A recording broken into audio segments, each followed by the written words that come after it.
I'm Giselme Elaresa, the first presenter towards global citizenship and sustainability.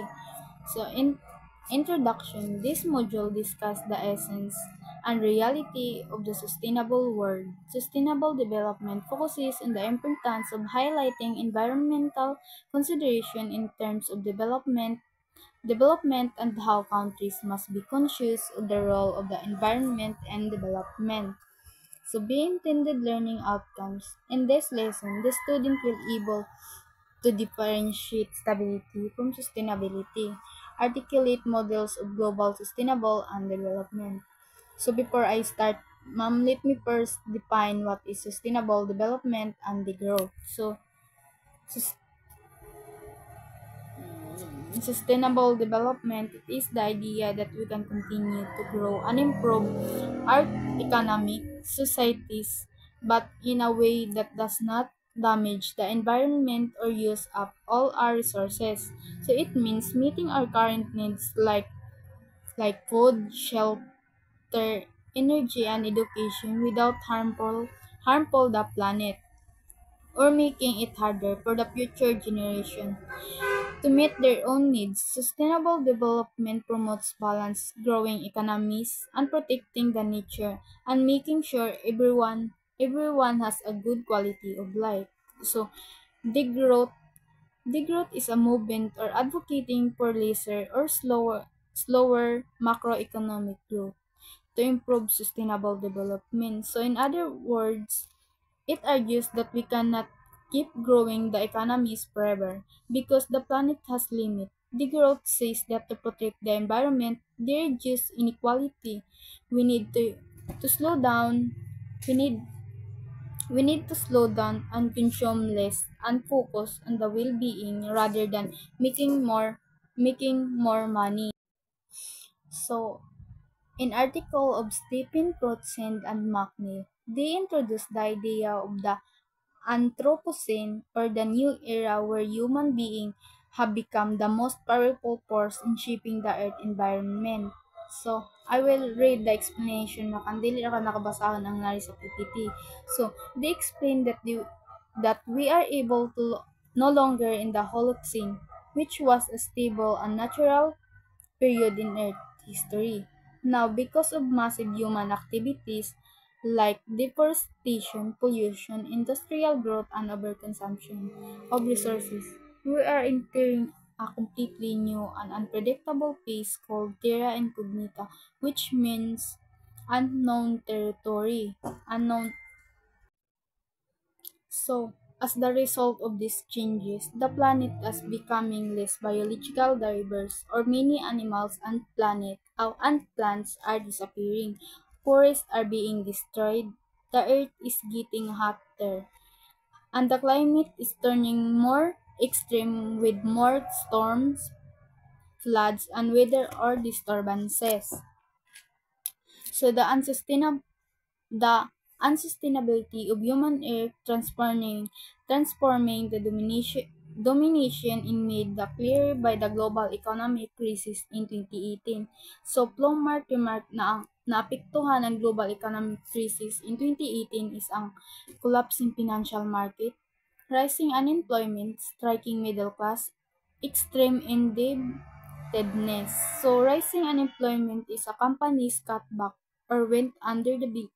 Millions of people lost their job. They revealed how vulnerable livelihood are when growth build a cheap energy in creating an endless consumption of suddenly stalls and striking middle class. The crash hit lower and middle incomes of the family, while many wealthy investors were build out the gap between the rich and the poor when then showing, and our growth model tends to concentrate wealth rather than distribute fairly. Extreme indebtedness in the year of leading up the 2008 people and governments borrowed heavily buying homes, funding consumption, or running budget deficit. When the crisis hit, all the debt become unmanageable, evil underlining an economy driven by debt can last forever. So, Plosinek contrasts stability with sustainability. So, stability is a short-term firmness in position, permanence, and resistance to change, especially in a destructive way. So, I have here the example. So, example, in economic, think of an industry propped up by subside or protected by the trade barriers. It may not innovate or adapt, but it keeps changing along year after the year. So sustainability is a long-term capacities of a system to exist, not it a short-term resistance to change. So example, a farm that rotates crops restores soil fertility and use rainwater harvesting may yield less profit initially but will keep producing healthy food per into the future. So the unsustainability of globalization. First is a Western-centric globalization.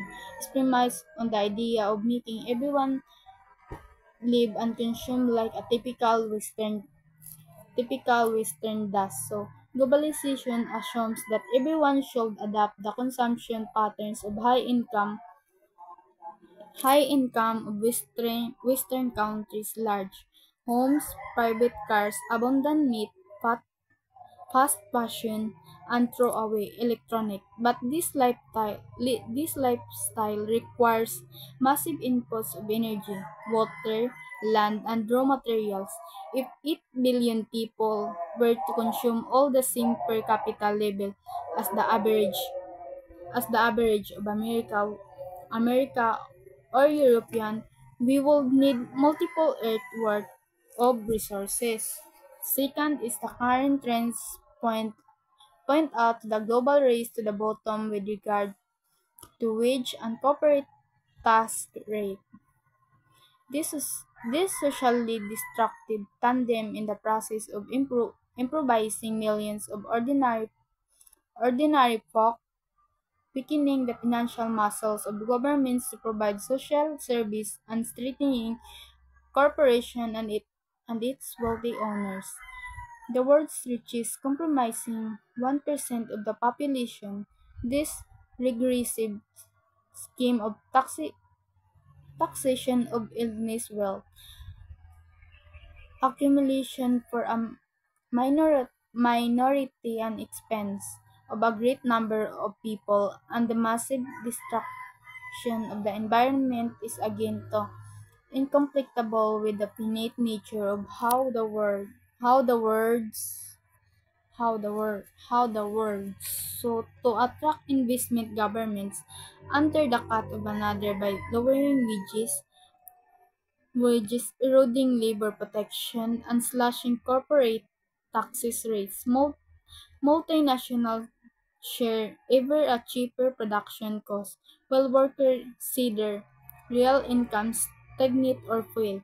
Public offers wild, widely leaving paper funds for school, hospital, and infrastructure. Last is the continuous Com- commodification of world resources from the water and air to materials and forest land under the current economic system and allow huge corporations almost unlimited access to them and ban to exhaust world's finite resource maximization of the profit from a hauling and selling of the world's finite resources, maximizing the profit from hauling and selling of the world's resources in the name of unbridled um, unbridled consumption, all the more makes the system unsustainable.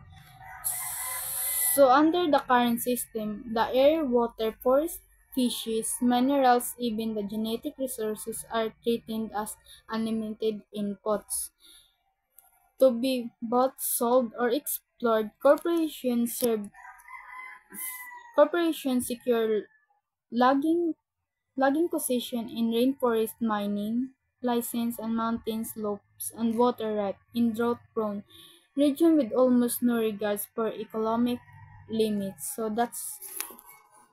That's all of my report, Mom. Thank you. Bye.